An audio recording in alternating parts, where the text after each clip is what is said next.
ගිය ආයතනයක විධායක ශ්‍රේණියේ රැකියාවක් කරන මම වෙහෙස කර සතියට සිකුරාදා දිනක් වරුවෙන් නිවාඩු දාලා එළියට ආවේ අද නම් ස්පා එකකට යනවා කියන අදහස හිතේ තියාගෙන. නුගේගොඩ සිට මහරගමට ආවේ මගේ යාළුවෙක් කියපු තැනකට යන්න හිතාගෙන.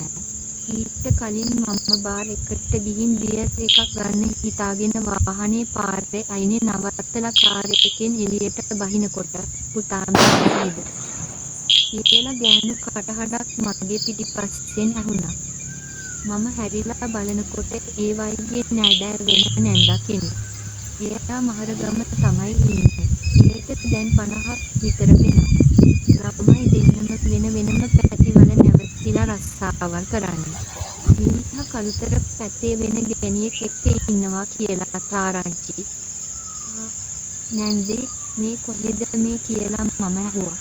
"මේ මගේ ගමනේ කොල්ලෝ ඔයා කොහෙද මේ?" කියලා එයා මගෙන් අහනවා. "බඩුවක් ගහන්න ආවා කියන්න දැයි" මම කිව්වා. "ඔෆිස් එකේ වැඩකට ආවා. ඒක ඉවර වෙලා මේ මහන්සියට බියර් එකක් බීලා යන්න බාර් එක ළඟ නැවතුනේ" කියලා.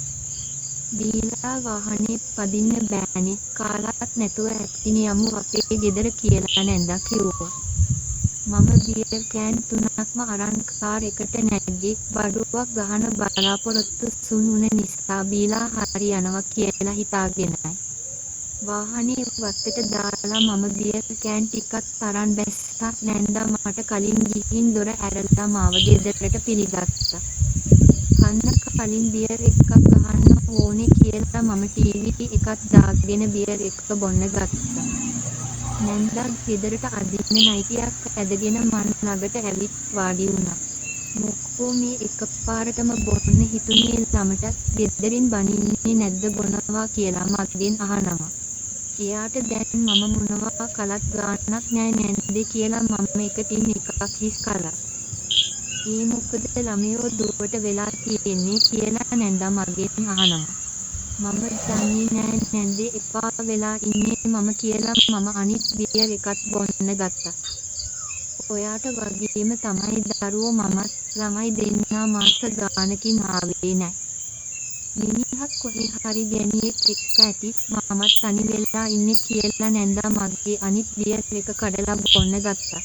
දැන් මට ටිකක් වැදිලා වගේ. මම නැන්දට කිව්වා නැන්දා හම්බ වුණ නිසායි මම මෙහෙ ආවේ. නැතිනම් මම අද බඩුවක් ගහන්න යන්නයි ආවේ කියලා. ඒ පාර නැන්දා කියනවා දුව දැනගත්තොත් මොකද කරන්නේ? අනික ඒවා හොඳ නැති වැඩ කියලා.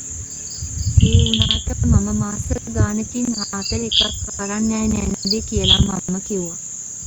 "කෝ මෙහෙට එනවා බලන්න" කියලා නැන්ද ඇවිත් මගේ ළඟින් වාඩි වෙලා කලිසමේ සිප් එක ගලවලා මගේ පයේ එළියට ගත්තා. "මාර බඩුවක්නේ කොල්ලෝ උඹට තියෙන්නේ" කියලා නැන්දා මගේ පයේ කටේ දාගෙන උරන්න ගත්තා. මට මාර හැපි. ගෑණිවත් මෙහෙම උරලා නෑ. මෙයා නියමිත උරනවා පයේ.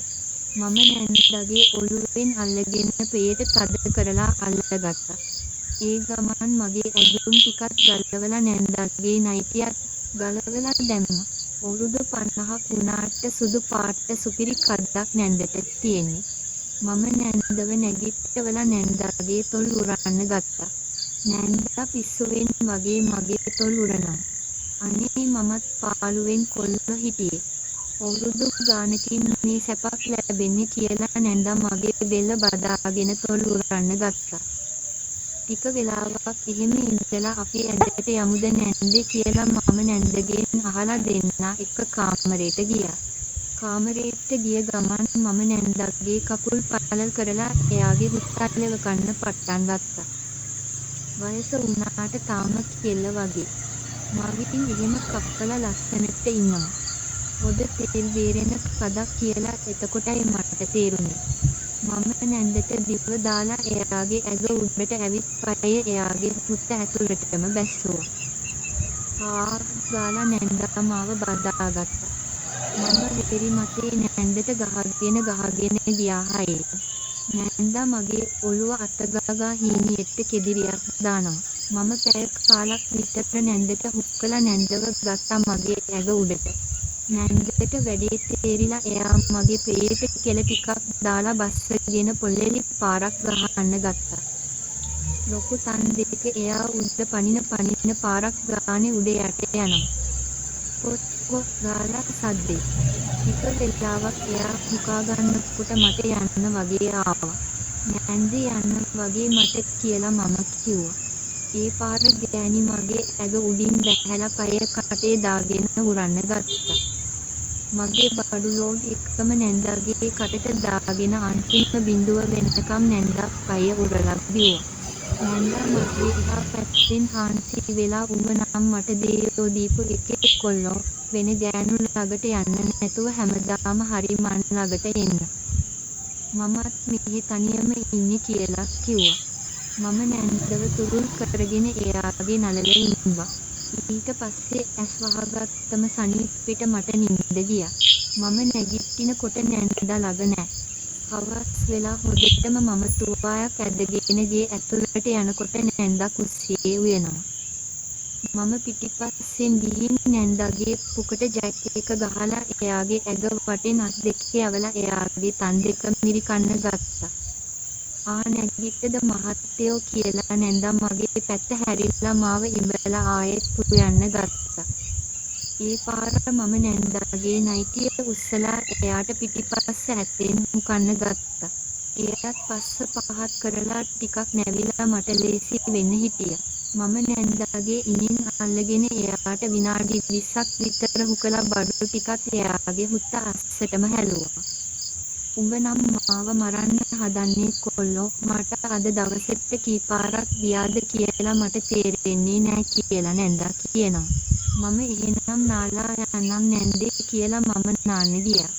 නැන්දා මම යන්න කලින් තව පාරක් අත්තේ ගහලා බඩු ටික උරලම මාව පිට්ටක් කළා. එදා ගෙදර ගියත් මට මතක් වුණේ නැන්දව. ඊට පස්සේ දිගටම මමයි නැන්දයි එකතු වෙනවා. දැන් මට වෙන්ගෙන් නොලැබෙන සැප නැන්දා දෙනවා. ඒ නිසා වෙන ගැනු ළඟට යන්න උවමනාවක් නැති වුණා.